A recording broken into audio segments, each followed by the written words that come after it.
Right, perfect. Hi everybody, this is Gertrude Mache here in sunny Wellington, New Zealand. I'm having a really good day for a change. A lot of you saw me yesterday all wooled up with my scarf. It was so cold and now the sun's shining, and I think it's because I'm talking to a sister from another mother. Tanya, welcome. Hi, Gertrude.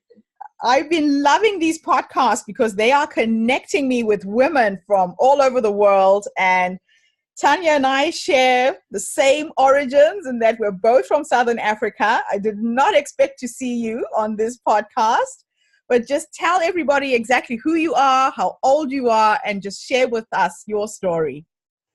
Right, thanks, Gertrude. I'm Tanya Southey. I'm 51 and I live in Melbourne, Australia.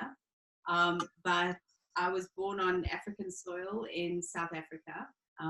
And grew up through the apartheid years, which actually shaped me in some very interesting ways. And I think, as you said, Gertrude, Africa kind of builds a certain resilience that it's in the grit of the soil there. So, yeah, that's a little bit about me. Yeah, you can't deny what Africa does. It's in our blood, right? And it's the best thing that ever happened to me. It made me tenacious, feisty. Yep. You just don't give up, because giving up is not an option there. No, exactly. I was thinking, there's no social welfare. There's nothing. So from an early age, you just sort of, older people look in your eyes and go, you better work. You better just get on with it or you're going to die. And you will too. Literally. So, gosh, you've had an amazing life. You've worked in the corporate world. I want you to touch a little bit about that, but more so the living legacy you're trying to create going forwards. Yeah, so I spent 25 years in corporate and a lot in senior executive roles for General Electric, for Jetstar, part of Qantas, and for Carlton United Breweries. And I created a life that I didn't expect, coming from a small mining town, in the middle of Africa. I didn't even think I'd leave the little village. And, I wasn't a privileged person growing up. My father was quite poor and he pushed us to study and put me through private school.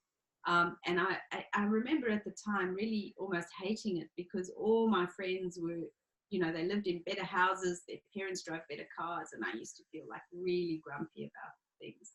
But I think that work ethic and sort of seeing how he worked sort of drove in me, how do I make other people's lives better? And being in HR, for all the companies that I worked in, of course, I often had to make hard decisions about people's careers, but I also wanted to build people's careers.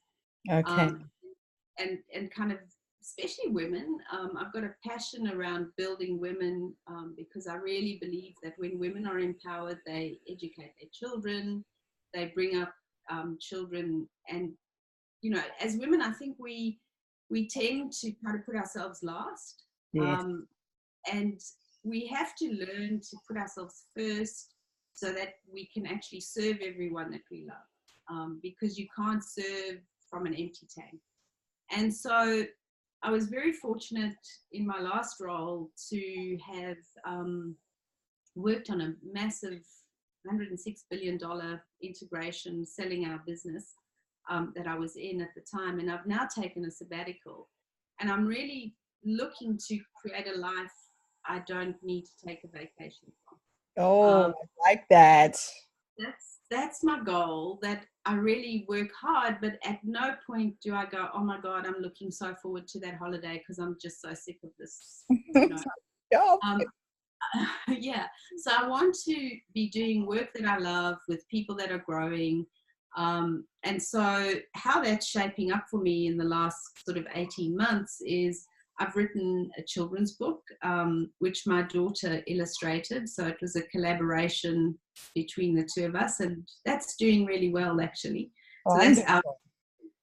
And I've been working with coaching women and working with CEOs on how to shift their culture and how to get the best out of their people, but also at the same time how to grow their businesses organically, because there's no point,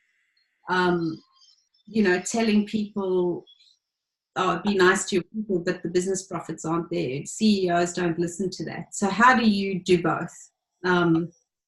And I've really been enjoying that. So that's kind of a potted history. Oh, fantastic. So which kind of women are you trying to reach? I mean, I have a wide range of women who are listening to this podcast. Yeah. Who's your target market? So two particular women, the younger women who potentially are trying to break through into more senior roles and are really battling with juggling small children and a career. And, I've been there. I know how hard that is. So really working with them on how do you show up in a way that is more, that people take you more seriously, that they actually see your potential.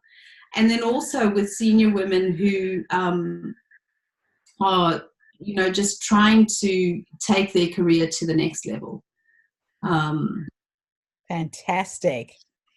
Oh, wow. I can't wait to see what you will create going forwards. This sounds like a fascinating enterprise. And I do like the idea of creating for yourself a job that's not really a job. I think I've successfully done that with my clothing business. I get to go to Vietnam, to Macedonia, to buy fabric. I travel and I have fun at the same time. And it sounds to me like that's what you're aiming for. Yeah, because certainly with, book writing is probably, unless you're J.K. Rowling, and I'd love to be J.K. Rowling, so, visualize that. But book writing is not going to, turn me into a squillionaire. No.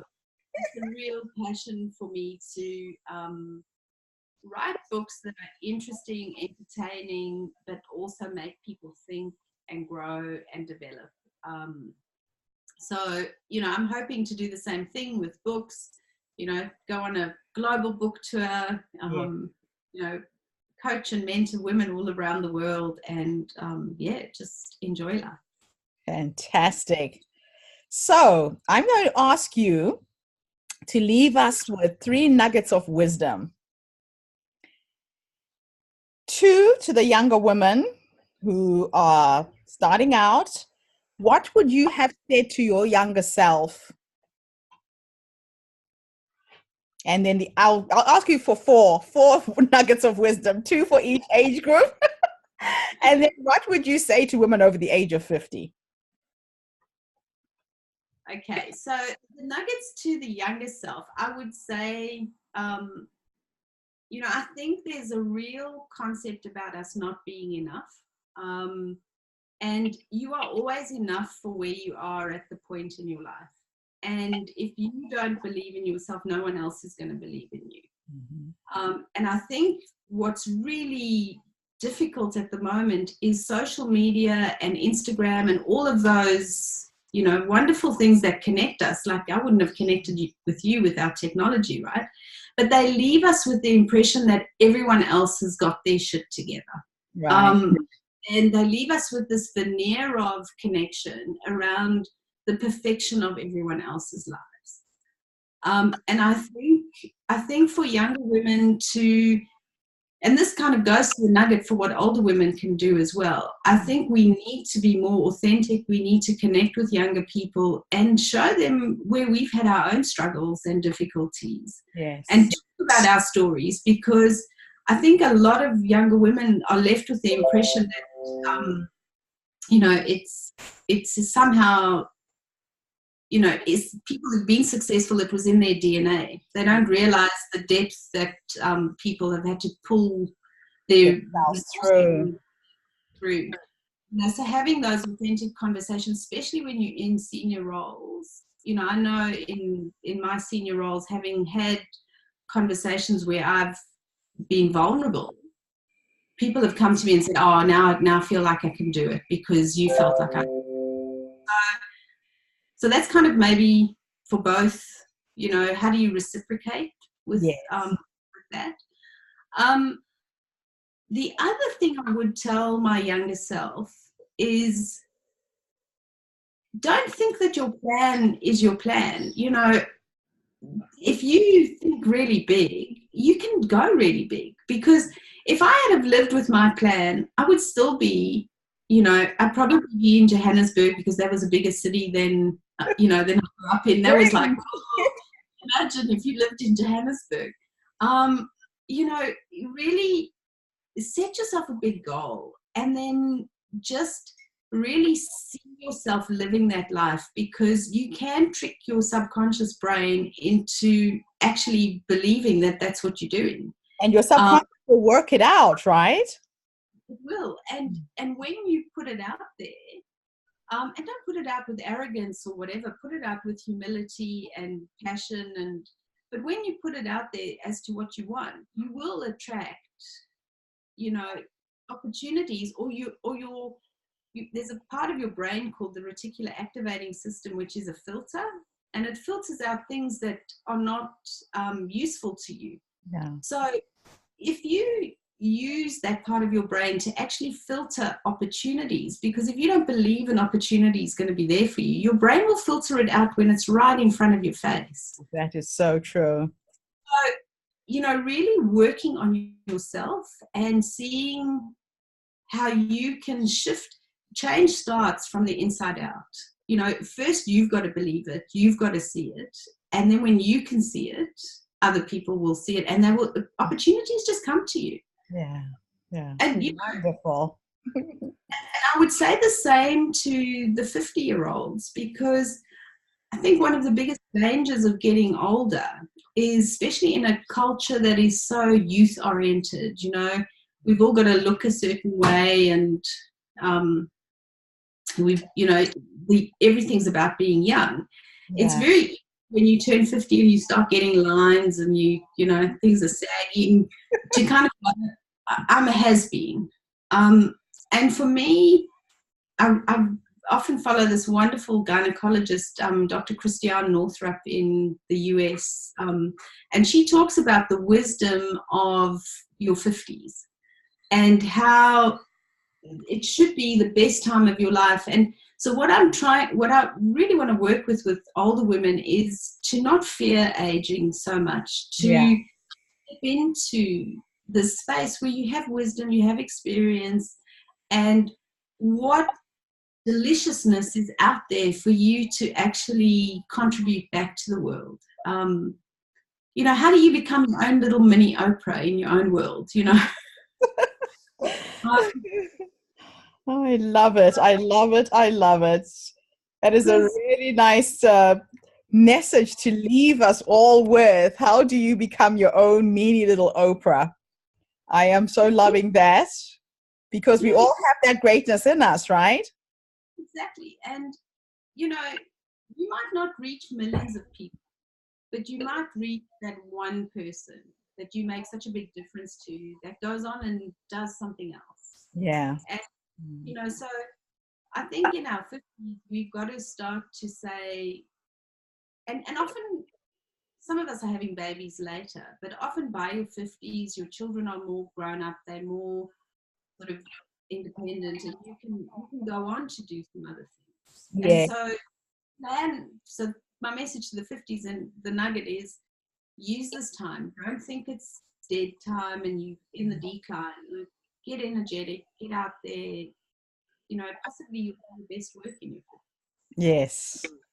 Oh, thank you so much. And thank you for coming online to do this podcast. I hope all the women out there who've heard you speak are left inspired and energized. For the young ones, knowing how to see what the future could look like. And for the older ones like us, to reinvent our lives and know that we've had the babies, we've had the careers. If you're at a crossroads and you're thinking about going in a different direction, find the support that you need to get it done. Don't do it the hard way. There's people out there like Tanya who can handhold you step by step all the way. So thank you so much, Tanya. Lovely to meet you. Awesome meeting you too, and let's keep in touch. Absolutely. I'm looking forward to that. Bye. Yes.